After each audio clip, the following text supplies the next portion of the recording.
আসসালামু আলাইকুম। হ্যাঁ দর্শক, এখানে যে মাছগুলো দেখতেছেন হাইব্রিড পাঙ্গাস মাছের পোনা। হ্যাঁ বিয়স, এই মাছ রয়েছে ১ কেজিতে ২৫টা পিসে কেজি হয়। এই মাছগুলো আমরা কেজি হিসাবে অতএব মন দরে বিক্রি করে থাকি।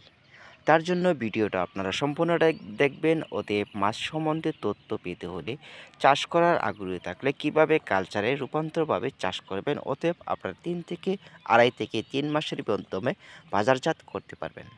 হ্যাঁ বিয়াস, দেরি না করে ভিডিওটা শুরু করতেছি। হ্যাঁ বিয়াস, এখানে যে রয়েছে ২০টা থেকে ২৫টা কেজির মাছগুলো, এই মাছগুলো রয়েছে এক সাইজের ভিতরে মাছ। এরকম মাছ আপনার পুকুরের জন্য চাষ করতে পারেন। পুকুরে, যে পুকুরে কালচারাল সেটিং করবেন সেই পুকুরটা একদম পানি করে শুকনো করে ভালোভাবে মেরামাস করে তারপর পুকুরে পানি দিয়ে আপনারা যে কোনো মাছ কালচারে সেট করতে পারেন। সর্বোচ্চ পানি রাখবেন ৮ থেকে ৬ ফিট কিংবা ৭ ফিট রাখতে হবে পাঙ্গাসের কালচারের ক্ষেত্রে। তার মাধ্যমে রয়েছে পানির গভীরতা রাখতে হবে ৬ থেকে ৭ ফিট অতএব ৯ ফিট। এর মাধ্যমে রয়েছে মাছ যত বড় হবে ততই পাঙ্গাসের ক্ষেত্রে পুকুরে পানি পর্যাপ্ত পরিমাণ রাখবেন, তাহলে আপনার পাঙ্গাস মাছের ক্ষেত্রে চাষের সফলতা থাকে। বেশ, এখানে রয়েছে পুকুরের যে আয়তন, অতএব পুকুরটা রয়েছে, পানি রয়েছে এখানে ৫ ফিট। ৫ ফিট পুকুরে পানি রয়েছে। সর্বোচ্চ এখানে কালচারে মাছ সেট করিলে তাহলে পানির সর্বোচ্চ আরও ২ থেকে ২.৫ ফিট বাড়ায় দিতে হবে।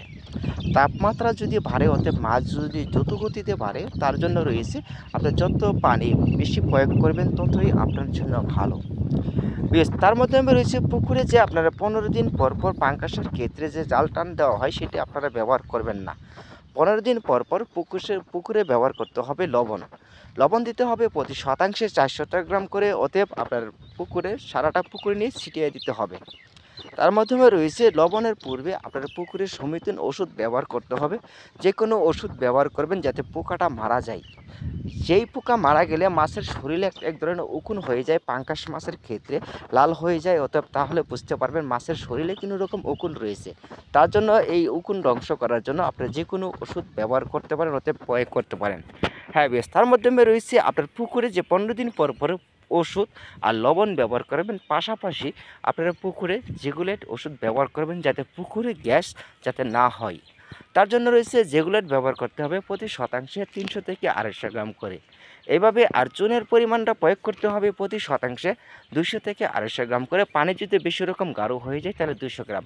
পানি যদি পাতলা থাকে তাহলে আপনার চুনের পরিমাণ আপনার কম করতে হবে। তার জন্য রয়েছে চুনের পাশাপাশি আপনার পুকুরে পটাশ ইউজ করতে হবে। পটাশটা দিতে হবে প্রতি শতাংশে ১ গ্রাম করে। ১ গ্রাম কিংবা ৩ গ্রাম করে আপনার প্রতি শতাংশে ওষুধ ব্যবহার করতে হবে। হ্যাঁ বেশ, তার মাধ্যমে আবারও আমরা পুকুরে নিয়ে আসলাম যে আমাদের পুকুর এখানে যা আছে সম্পূর্ণ ২-৫ কিলো এরিয়ার ভিতরে কোনো রকম বাড়িঘর নেই। সম্পূর্ণটা এবং কি মাছের উৎপাদিত খামার, ওতে মাছের উৎপাদন হয়ে থাকে। আমাদের এখানে উৎপাদন যা হয় সম্পূর্ণ উৎপাদনের মাছ কিংবা রেণু কিংবা ডিম আমরা এই